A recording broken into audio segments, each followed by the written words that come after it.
Olá, pedimos por gentileza que você se inscreva em nosso canal, ative as notificações para que você receba os avisos de novos conteúdos e, se puder, compartilhe para ajudar a divulgação desse trabalho. Muito obrigado.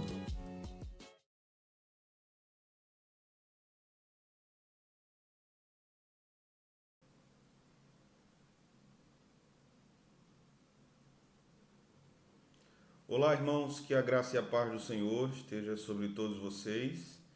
É uma alegria muito grande, mais uma vez, poder estar junto com vocês para estudarmos a palavra de Deus.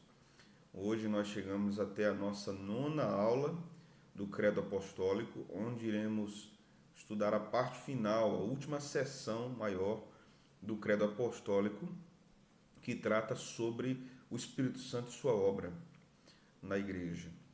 Então, nós chegamos à nossa última aula sobre o credo apostólico. Estudamos aí mais de 2 meses os vários pontos e os vários ensinos do credo e aplicamos de várias formas diferentes. Foi para nós uma grande bênção. Espero que para vocês tenha sido uma bênção.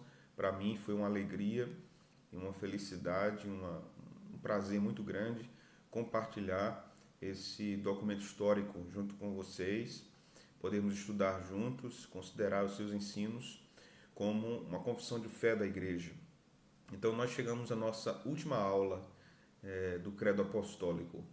Nós vamos, nesse momento, orar e depois nós vamos iniciar, com a graça de Deus, estudando mais uma parte do Credo, a última parte do Credo, e então finalizar os nossos estudos sobre o Credo dos Apóstolos. Vamos orar?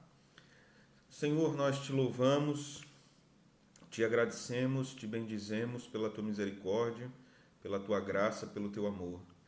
Tu és bom, Senhor. O Senhor nos permitiu chegarmos até aqui, na nossa última aula do Credo Apostólico, onde nós estaremos louvando ao Senhor por esses ensinos.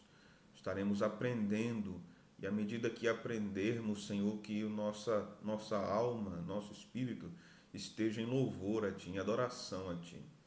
Que nós pensemos sobre as verdades eternas do Evangelho com a alma devotada em adoração. Esta é a forma correta de refletirmos sobre a Tua Palavra e de fazer teologia. Pedimos que o Teu Espírito Santo ilumine o nosso entendimento, nos dê graça, nos torne cada dia mais parecidos com o Senhor Jesus, cada dia mais humildes, com um coração quebrantado e alegre por servir ao Senhor e buscar a Sua vontade. Esta é a nossa oração, Senhor, nesta ocasião. Em nome de Jesus, nós oramos assim. Amém.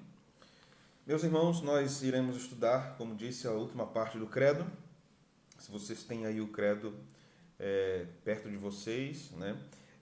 A última parte nos diz o seguinte: creio no Espírito Santo, na Santa Igreja Católica, na comunhão dos santos, na remissão dos pecados, na ressurreição do corpo, na vida eterna.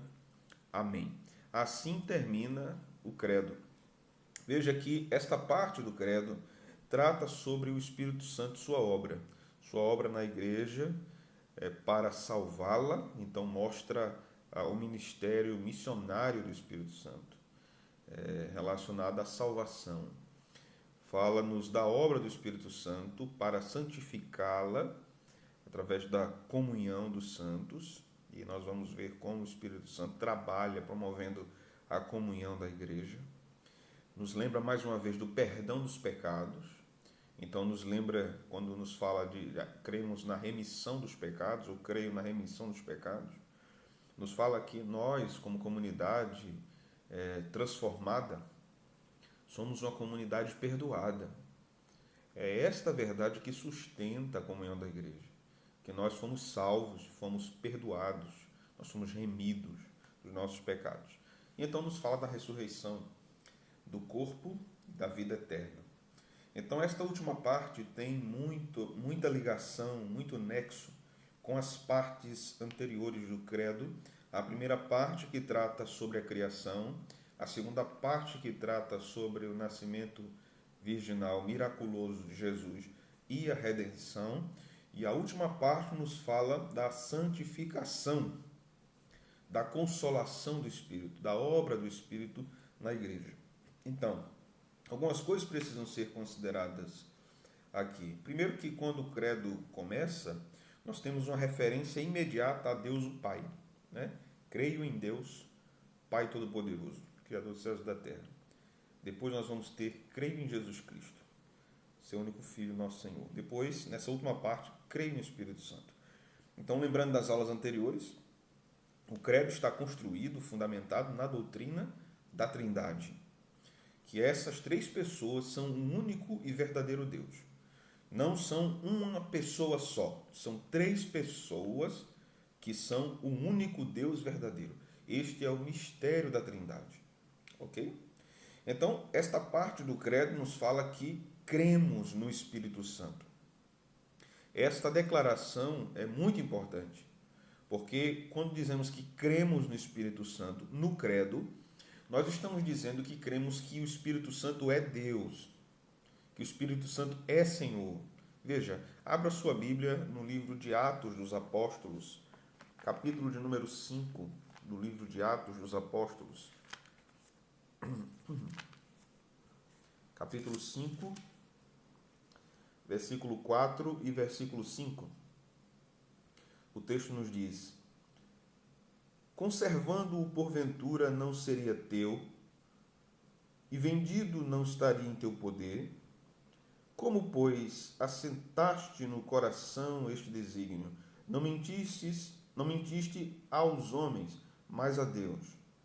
Ouvindo estas palavras, Ananias caiu e expirou, sobrevindo grande temor sobre os ouvintes. Veja o versículo de número 3 agora. Então disse Pedro: Ananias, por que encheu Satanás teu coração para que mentisses ao Espírito Santo, reservando parte do valor do campo? Verso 3 nos diz que ele mentiu para o Espírito Santo. Verso 4 nos diz que ele mentiu para Deus. No verso 5 nos diz que o Senhor exerceu sobre ele disciplina, matando Ananias e Safira. Não é? Que o Senhor julgou esses dois que estavam ali no contexto da igreja primitiva.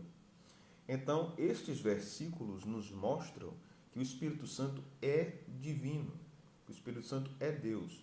E há várias menções ao Espírito como Espírito de Deus. Ele é chamado também de Espírito eterno, Espírito de vida, Espírito de Cristo, de Espírito apenas.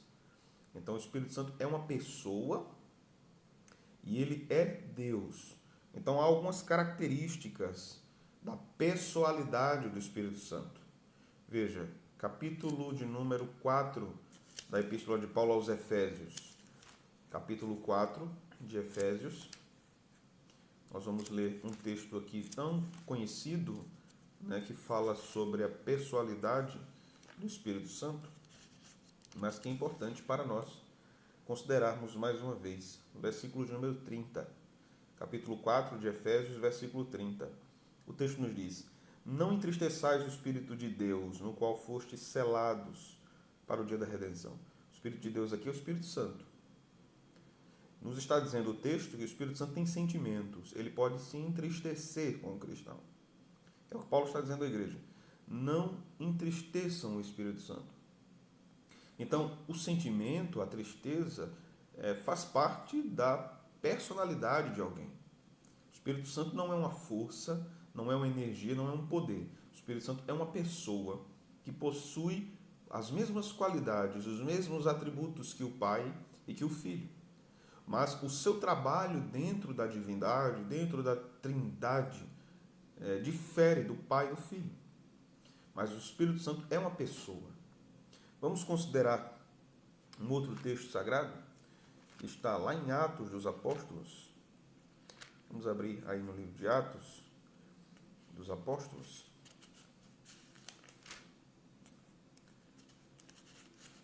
Capítulo de número 13. Nós vamos ler aqui o versículo número 1 e número 2. Capítulo 13 de Atos, versículo 1 e 2. O texto nos diz: havia na igreja de Antioquia profetas e mestres, Barnabé, Simeão, por sobrenome Níger, Lúcio, de Cirene, Manaém, Colasso de Herodes, o tetrarca, e Saulo. E servindo eles ao Senhor e jejuando, disse o Espírito Santo: separai-me agora Barnabé e Saulo para a obra que os tenho chamado. Aqui nós temos uma referência ao Espírito Santo muito interessante. Primeiro que ele fala, o Espírito Santo disse: separem-me Barnabé e Saulo. Então o Espírito Santo falou separando obreiros para a obra missionária. Isso também nos mostra que o Espírito Santo tem vontade própria. Isto é característica de uma pessoa. Nós vamos ler outro texto que está também lá na Epístola de Paulo, em 1 aos Coríntios, capítulo de número 12. Abram aí, por favor, irmãos. Capítulo 12 da primeira Epístola de Paulo aos Coríntios.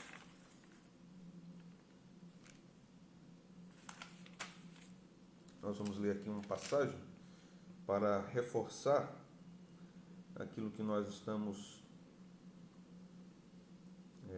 dizendo aqui.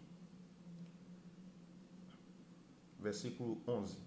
Capítulo 12 de 1ª Epístola de Paulo aos Coríntios, versículo de número 11. O texto nos diz aqui: mas um só e o mesmo Espírito realiza todas estas coisas, distribuindo-as como lhe apraz, a cada um individualmente. Então, o Espírito distribui os dons como ele quer. Mais uma vez, o texto fala de vontade. Então, isso mostra que o Espírito Santo não é uma força, como muitas vezes nos dizem aí os grupos religiosos como testemunhas de Jeová. O Espírito Santo é uma pessoa que tem vontade própria, que se entristece, que escolhe, que distribui os dons no seio da igreja. Então, o Espírito Santo é uma pessoa. Quando nós dizemos no credo, creio no Espírito Santo, nós estamos dizendo isso, que o Espírito Santo é uma pessoa e que nós cremos que ele é uma pessoa da Trindade. Ele é uma pessoa da divindade. Ok? Então, nós devemos considerar também que o Espírito Santo é nosso consolador, como Jesus nos ensina. E ele é nosso mestre. Nós vemos essas verdades sendo ensinadas no capítulo 14, 15 e 16 do Evangelho de João. Os irmãos podem ler com calma, estudar esses capítulos em casa. Esses capítulos tratam muito da obra do Espírito Santo, especificamente o 14 e o 16. No capítulo 16, no versículo de número 13, o texto nos diz que ele é o nosso mestre. O Espírito Santo é o mestre da igreja.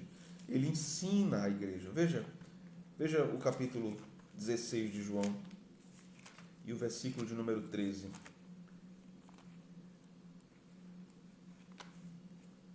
O texto nos diz assim aqui: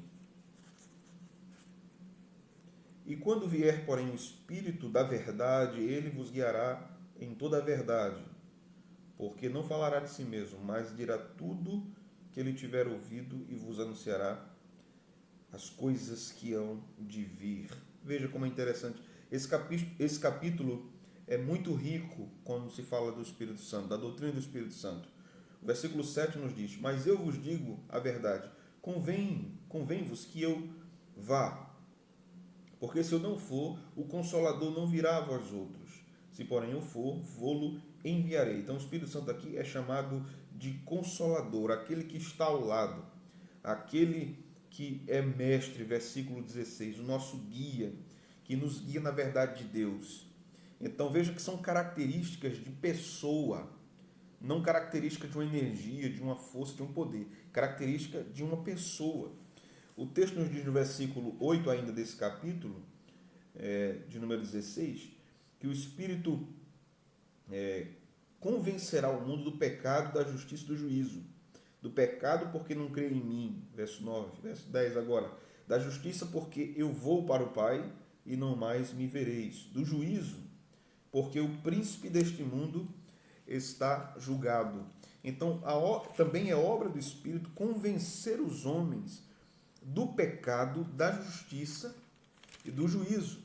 Há uma atuação do Espírito Santo no mundo para a proclamação da verdade de Deus, tanto para a igreja como para o mundo caído.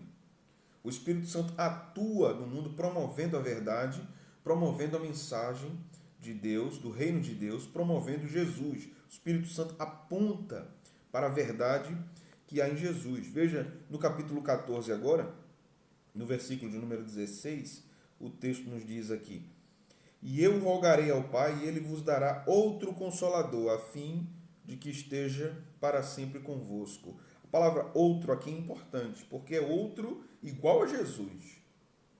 É outro igual a Jesus. Então, se Jesus é divino, como ele diz no capítulo 10, não é? De João, eu e o Pai somos um. Então, o Espírito Santo também é divino. O Espírito Santo procede do Pai e do Filho. Então, são três pessoas, não são uma única pessoa. Três pessoas, mas que são o único Deus. Não há nada na mente do Filho que o Pai não saiba, não há nada na mente do Espírito que o Filho não saiba, não há nada na mente do Pai que o Espírito não saiba, que o Filho não saiba.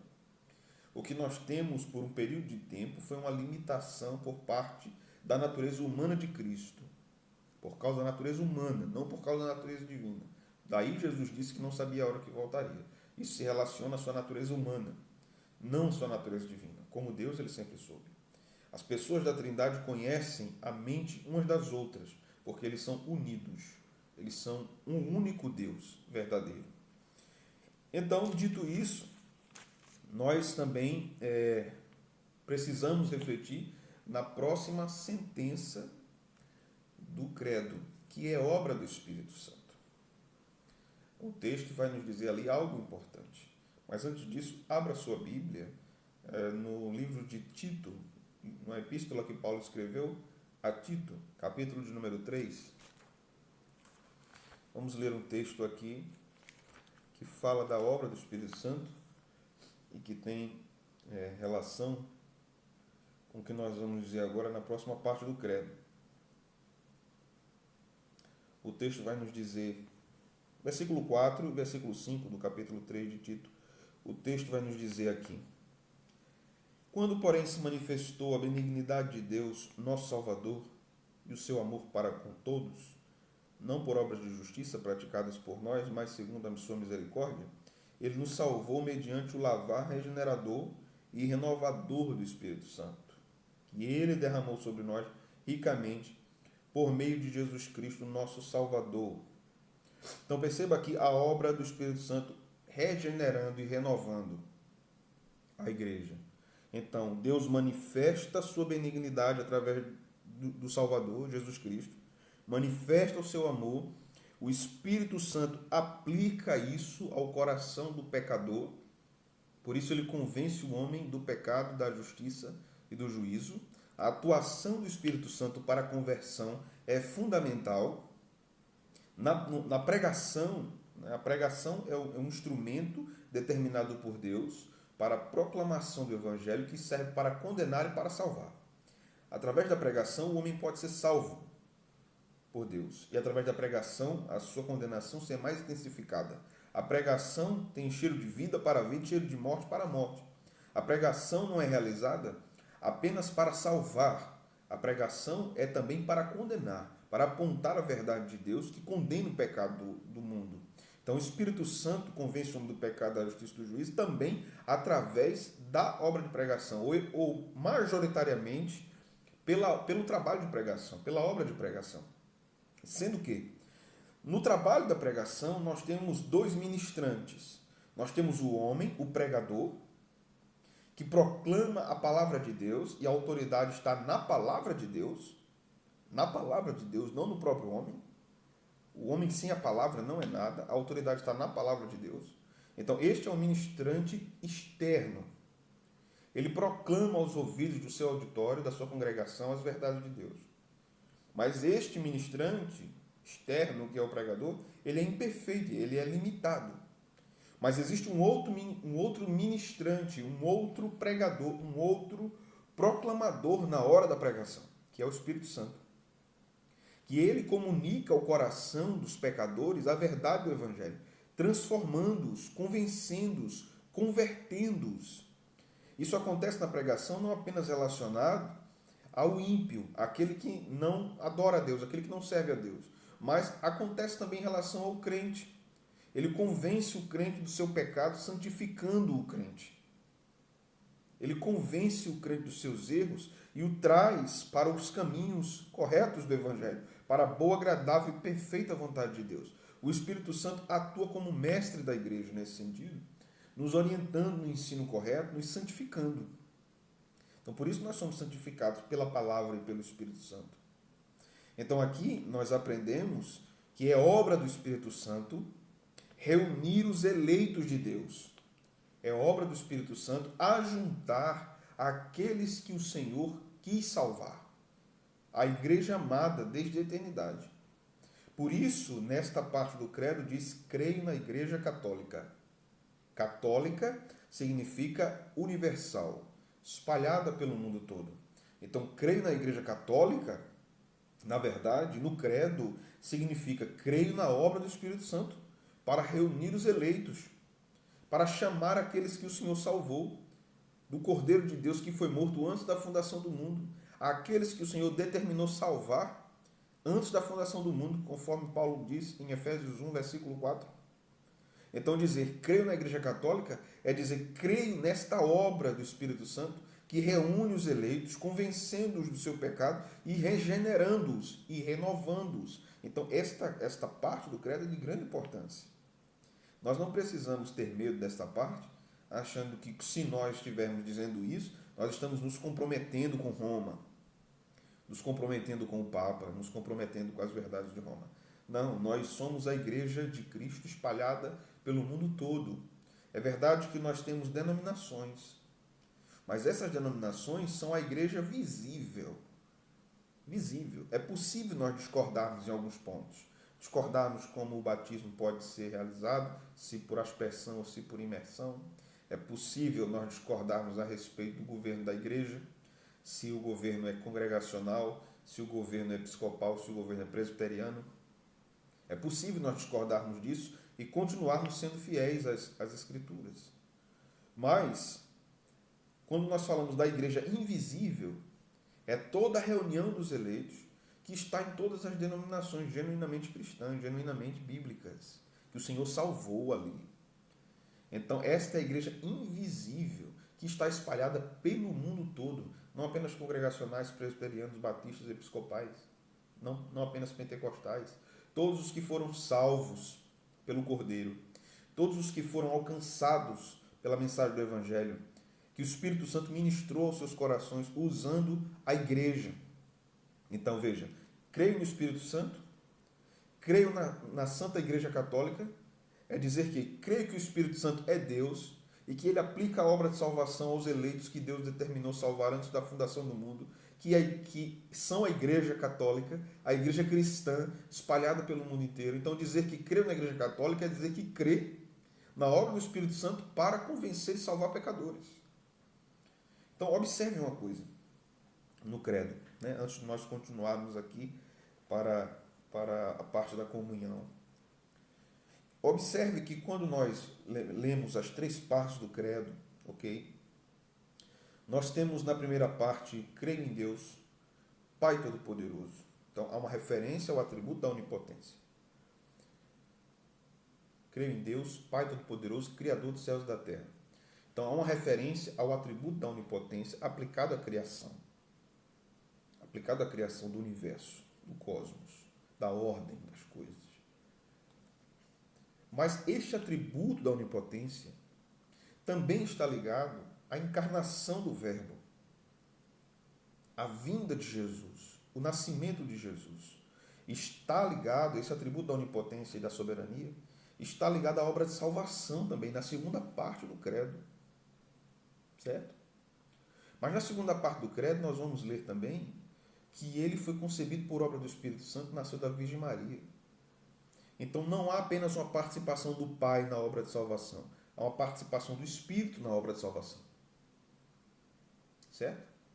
Como nós vimos nas aulas anteriores, quando a segunda parte do credo nos fala da ressurreição de Jesus, da morte e ressurreição de Jesus, e nós lemos textos bíblicos que nos mostram que Jesus é a primícia dos que morreram. Sem a ressurreição de Jesus, nós não ressuscitaríamos. E agora, na última parte, nós lemos, creio na ressurreição do corpo. Então, a ressurreição do corpo dos crentes será a obra do Espírito também. É uma obra do Espírito Santo. Ainda faz parte da obra santificadora do Espírito Santo. A obra final do Espírito Santo é a glorificação da igreja.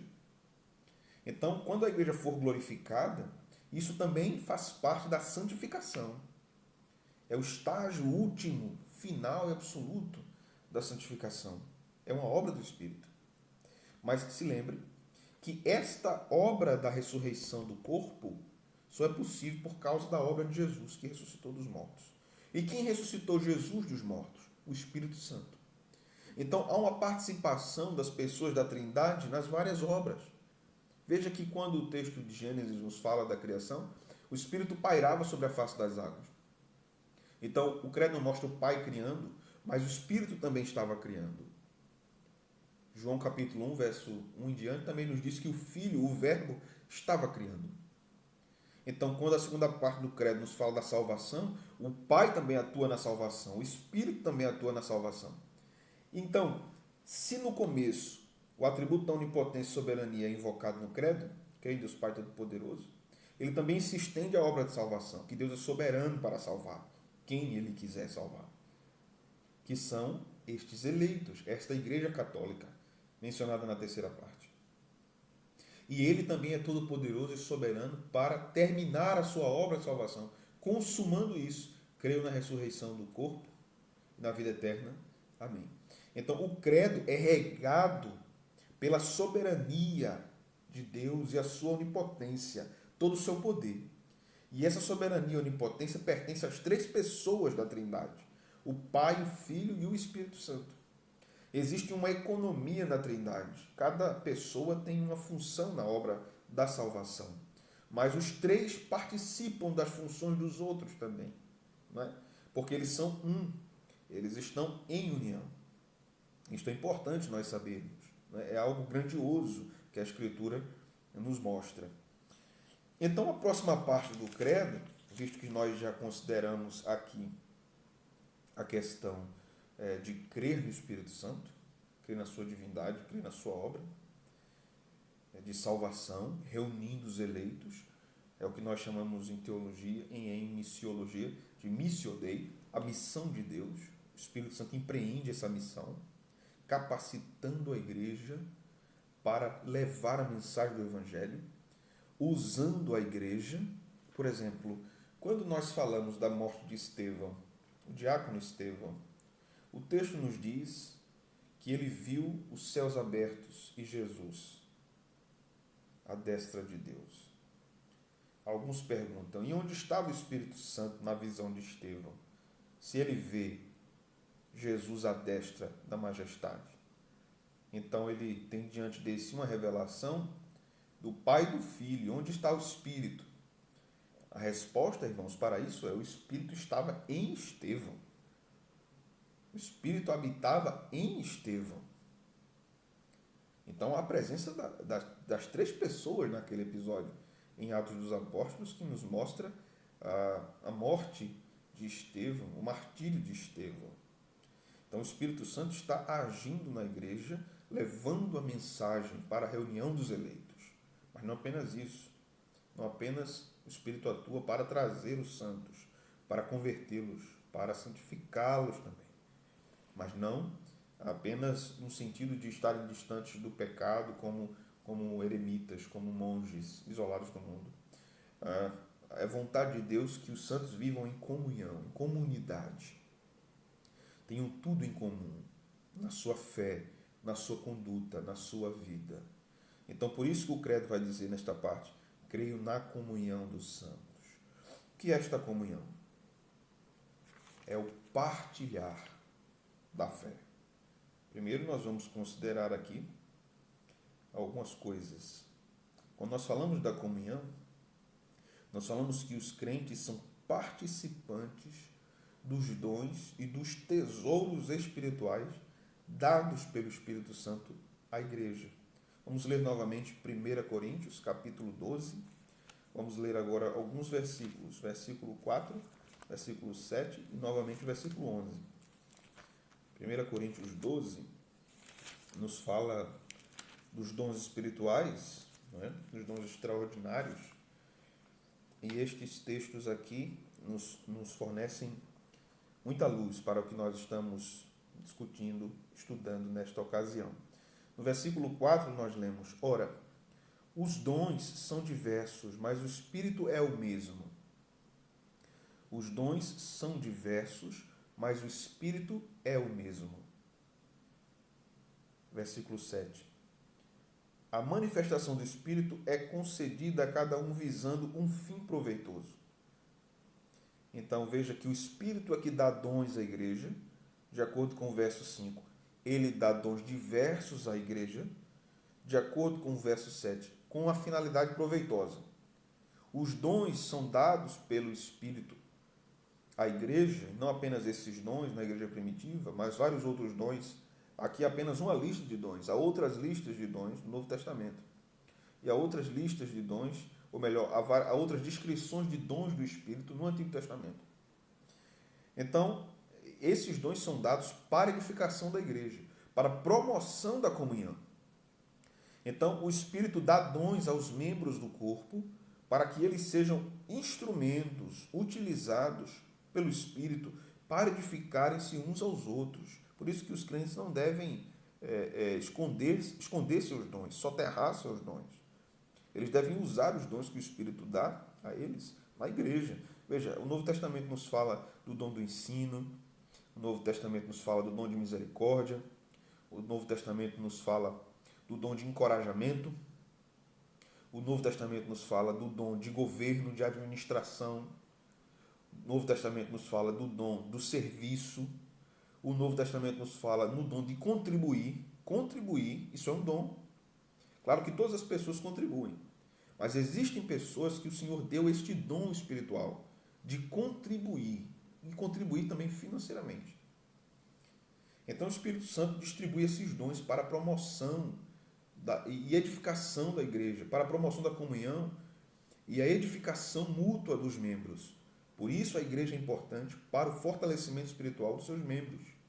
Os membros não podem estar, os membros da igreja de Cristo não podem estar dispersos. Eles devem estar caminhando juntos, congregando. Daí a importância da igreja para nós. E daí a importância de, nesse momento que nós estamos vivendo, nós temos alguns cuidados, irmãos. Alguns cuidados para quando nós voltarmos aos nossos cultos presenciais, nós não acharmos que acompanhar pela internet é a mesma coisa de estar na igreja. Não é. O Senhor nos deu a possibilidade de transmitirmos os cultos, de alguma forma estarmos edificando os irmãos através de estudos como esse do Credo, através dos sermões, através das reuniões de oração. Mas a presença física não é substituída por nada. Porque nós nos edificamos. A vida comunitária é importante para a saúde da igreja. Então nós devemos ter cuidado com isso, achando que porque o culto foi transmitido ou gravado, nós podemos assistir em qualquer momento, não precisamos estar na igreja mais, porque eu posso agora ver quando eu quiser o culto na internet. É importante que você esteja na igreja, porque Deus lhe deu dons, o Espírito Santo lhe deu dons para edificar os outros irmãos. E você precisa usar esses dons. E eles só podem ser usados na igreja, no convívio comunitário. É claro que o Senhor também dá dons para que a gente exerça de forma pública para a glória do seu nome. Mas Ele também nos dá dons específicos para serem usados na comunidade que nós pertencemos, na igreja que nós pertencemos. E nós seremos usados por Deus ali para edificar os irmãos. Então, nós consideramos também o versículo 11. Mas um só e o mesmo Espírito realiza todas essas coisas, distribuindo-as como lhe apraz, cada um individualmente. Então, os dons do Espírito também não são dados à igreja para a vanglória, para a vaidade. Quando nós recebemos dons do Espírito, nós devemos ser humildes, porque esses dons não são para a nossa promoção, são para o bem do outro, é para a edificação do outro. Se o Espírito Santo me dá um dom, é para a edificação do outro, para a sua edificação. Se o Espírito Santo me deu o dom do ensino, é para que você seja edificado. Mas se o Espírito Santo deu a você o dom de encorajamento, de exortação, e você me encoraja, É para que eu seja edificado, para que outros irmãos sejam edificados. De modo que todos os membros são importantes na comunidade. Não apenas aqueles que têm mais leitura, mais estudos, não apenas aqueles que sabem falar melhor, mas todos os outros são importantes para a saúde da igreja. Você é importante para a comunhão dos santos. É importante que a gente saiba disso. Não há membro nenhum da Igreja de Cristo que seja descartável. Os membros da Igreja de Cristo são importantes para a edificação dos seus irmãos. Então, aprendemos também que cada crente deve usar o seu dom para promover a comunhão. Então, por fim, o credo termina nos falando da remissão dos pecados. Aqui nós devemos refletir. Por que nessa parte nós lemos creio no Espírito Santo, creio na Santa Igreja Católica, creio na comunhão dos santos e depois na remissão dos pecados? Por quê? Porque, meus irmãos, a ação do Espírito Santo, juntando os seus eleitos, creio na Igreja Católica, a ação do Espírito Santo, distribuindo dons para a edificação dos eleitos na comunidade, é o resultado dessa vida perdoada. Os crentes salvos que receberam a remissão dos pecados viverão assim, edificando uns aos outros. Então, nesta parte, quando o credo aponta, creio na remissão dos pecados, é que eu só posso ter essa comunhão com os santos se eu sou perdoado. É uma consequência da minha vida como remido, da minha vida como perdoado. Eu tenho que viver neste mundo como alguém perdoado. Lembra da oração do Pai Nosso? Perdoa-nos, assim como nós perdoamos os nossos devedores. Então nós devemos viver como perdoados e devemos também perdoar. Por isso, creio na remissão dos pecados. Eu tenho que ter essa convicção que os meus pecados foram lançados sobre a cruz. Eu devo crer no perdão dos pecados. Se confessarmos os nossos pecados, Ele é fiel e justo para nos perdoar os pecados e nos purificar de toda injustiça. Não é assim que diz a palavra de Deus? 1 João. Então eu devo crer nisso. Eu não devo duvidar do perdão de Deus para a minha vida. Eu devo crer no que a Escritura diz. Eu não devo titubear entre dois pensamentos. Sabedores disso, que o Espírito Santo atua para juntar a igreja, atua na edificação da igreja. O Espírito Santo usa aquele que toca, aquele que canta, aquele que serve, aquele que encoraja, aquele que administra, aquele que contribui, aquele que cuida do templo. A Bíblia vai nos dizer lá em Êxodo que Deus, o Espírito Santo, deu um dom a Bezalel de ornamentar o tabernáculo. Então Deus pode dar dons às pessoas para cuidarem, administrarem a casa de Deus. Deus pode usar essas pessoas de várias formas. Na obra de Deus sempre tem trabalho para os membros do corpo de Cristo. Sempre tem alguma coisa que você possa fazer e ser usado para a edificação de outras pessoas, para abençoar outras pessoas, sendo instrumentos nas mãos do Redentor. Então, vivendo como perdoados, nesta comunhão, como obra do Espírito Santo nos ajuntando, cremos também na ressurreição do corpo. Ou seja, que aqui nós vivemos como perdoados, e sabemos disso e cremos nisso, mas ainda somos imperfeitos, ainda pecamos, ainda erramos, mas estamos ali no corpo de Cristo, aprendendo mais da palavra, sendo santificados pelo Espírito Santo, aprendendo através da pregação, da instrução, do ensino, da vida comunitária, aprendendo a sermos mais pacientes com os outros, com os mais fracos na fé, aprendendo a encorajarmos os outros mais fracos na fé. Nós estamos aprendendo, e quando nós ajudamos os outros, aprendemos também em relação a nós mesmos. Quando nós pensamos nisso e nos lembramos que somos remidos, somos perdoados, creio na remissão dos pecados, eu creio também, não só olhando para trás, que o Espírito Santo juntou os eleitos e nos deu dons para edificarmos uns aos outros na igreja hoje. Mas eu creio também olhando para frente, que o Espírito Santo aperfeiçoará a sua obra. Por isso creio na ressurreição do corpo. Que Ele está santificando minha alma, Ele está santificando minha vida agora, mas que Ele completará a sua obra. que Ele glorificará os nossos corpos, que Ele terminará o que Ele começou. A Bíblia nos diz isso, né? Que o Senhor terminará, completará a sua obra. Apocalipse nos mostra isso. Daí, portanto, no final, o credo nos diz: creio na vida eterna, a obra final do Espírito Santo, onde nós estaremos para sempre com o Senhor, onde o pecado não estará mais conosco, onde a obra da regeneração e santificação foi completada. Chegou o fim, mas que para nós não é o fim, é o começo. O começo de uma eternidade com Deus. O começo de uma eternidade, de uma vida perfeita. Na casa de meu Pai há muitas moradas. Vou preparar lugar, disse Jesus. E Ele está preparando este lugar para nós. E nós chegaremos lá, por obra do Espírito Santo de Deus. Abra sua Bíblia em Apocalipse, capítulo 22. O texto nos fala aqui algo muito interessante com respeito à obra final do Espírito Santo. Veja o versículo de número 17. Mas antes de lermos, preciso fazer uma consideração. Você se lembra das 7 cartas do Apocalipse? E que no final de todas elas, Jesus diz: quem tem ouvidos ouça o que o Espírito diz à igreja. Veja que é Jesus que está enviando a carta, mas ele diz que o Espírito está falando com a igreja. Interessante, não é? A atuação das pessoas da Trindade na instrução do rebanho.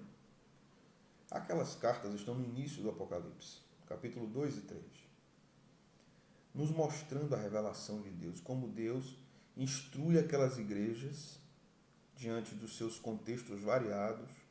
O Senhor faz críticas e elogios, e depois vem uma série de julgamentos, do capítulo 4 em diante, uma série de visões. O Espírito Santo é que está mostrando isso a João, para que João registre e seja ensinada à igreja. A igreja precisa ler. Bem-aventurado aquele que lê, aquele que ouve, aquele que guarda as palavras dessa profecia. Está no capítulo 1 do Apocalipse. Então, este livro é para a igreja ser edificada. E ele é uma obra do Espírito Santo para a edificação da igreja. Então, no final do livro, o texto vai nos dizer, no capítulo 22, versículo de número 17. O Espírito e a noiva dizem: vem. Aquele que ouve, diga: vem. Aquele que tem sede, venha. E quem quiser, receba de graça a água da vida. Esta revelação nos é dada, o Apocalipse, para aprendermos sobre a obra final do Espírito, no seu povo, nos eleitos. E para aqueles que recebem essa mensagem do Apocalipse, o Espírito e a noiva dizem: vem. A noiva é a igreja. Aquele que ouve, diga: vem. Aquele que tem sede, venha. É o que diz o texto. E quem quiser, receba de graça da água da vida.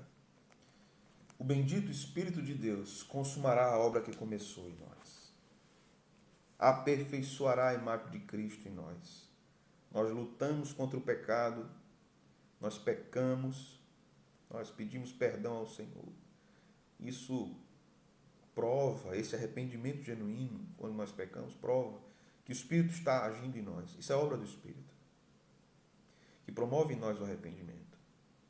E Ele está nos levando à consumação disso, ao final. Ele está preparando a noiva, arrumando a noiva para encontrar-se com o noivo. Ele está adornando-a, embelezando-a para encontrar-se com o noivo. Esta é a obra do Espírito. Tirar de nós toda a mácula. Santificar-nos até sermos glorificados. Amém, meus irmãos? Que o Senhor nos abençoe. Foi um prazer muito grande poder compartilhar com vocês esses estudos. Espero que o que nós estudamos até aqui seja um instrumento de edificação para todos vocês. Vocês podem assistir quantas vezes quiserem. Essas aulas do Credo estará sempre disponível no canal da igreja. E vocês podem recomendar a outras pessoas, encaminhar para outras pessoas, como instrumento de evangelização e de edificação. Serve para desmistificarmos, tirarmos da nossa mente falsos conceitos sobre o credo, e que este documento de fé da igreja cristã não nos pertence. Ele nos pertence, como nós estudamos. Ele é a confissão da igreja, é a declaração do que nós cremos. Então, use esse documento para você declarar o Deus que você serve, para você mesmo, para outras pessoas. Ensine seus filhos a recitar o credo. Ensine-os a decorar o credo para que essas verdades estejam na mente. A ideia desse documento, como eu já falei em outra ocasião, em outra aula, não é que ele fique num quadro na nossa casa, é que ele fique gravado no nosso coração, na nossa memória, para que essas verdades conduzam a nossa vida, que são um resumo do ensino da Escritura, da obra do Pai, do Filho e do Espírito Santo, da criação, da redenção e da consumação. Amém, meus irmãos? Que o Senhor vos abençoe, que o Senhor vos guarde, que o Senhor incline o seu rosto sobre vós, tenha misericórdia de vós e vos dê paz. Que o Senhor fortaleça cada um de vocês, que o Senhor abençoe cada um de vocês, fiquem firmes no Senhor. Daqui a pouco, se Deus quiser, nós estaremos de volta com os nossos cultos. Eu sei que nós já estamos bem cansados de saudade, podemos dizer assim, não é? Queremos, ansiamos o culto presencial. Todos nós, os verdadeiros crentes, desejam isso. Mas esse dia vai chegar, está mais perto do que longe. Devemos pensar assim. Devemos ter esperança. Aprendemos que a igreja é importante. Devemos ter cuidado para não sermos demasiadamente entusiastas quando nós voltarmos aos cultos presenciais e depois esfriarmos, achando que podemos congregar pela internet. Tenhamos cuidado. Devemos ser zelosos na nossa vida de comunhão com a igreja, para a edificação da igreja, para a nossa edificação também, para o fortalecimento da nossa fé. Um grande abraço, estou com saudade de todos vocês, dos nossos cultos dominicais, nossas reuniões semanais, saudade de abraçá-los, saudade de conversar com vocês, de rir juntos, de chorar com todos vocês, saudades dos gabinetes, saudades das nossas programações, onde nós estamos em comunhão, saudade dos nossos acampamentos. Nesses dias, lembrava do nosso último acampamento esse ano, acampamento de carnaval. Nesse mês de junho nós não pudemos fazer por conta da pandemia, mas os nossos acampamentos sempre são uma grande festa para nós. No mês de junho também fazemos sempre uma festa no nosso acampamento, com os jovens da nossa igreja, onde comemos juntos, rimos, brincamos. Este ano nós não tivemos isso, não foi possível termos. Mas isso nos ensina o quanto essas coisas são importantes para nós. E muitas vezes nós estamos tão habituados a ter essas coisas que nós não valorizamos mais. Nós não participamos, nós descartamos, mas fomos ensinados que nessas pequenas coisas, esses pequenos eventos cotidianos da vida da igreja, são grandemente importantes para nós. Estamos com saudades de tudo isso, mas cremos em Deus que o Senhor nos permitirá experimentarmos e vivermos mais uma vez. Que o Senhor vos abençoe. Um grande abraço, um beijo no coração desse pastor que vos serve e vos ama em Cristo Jesus. Deus abençoe, irmãos.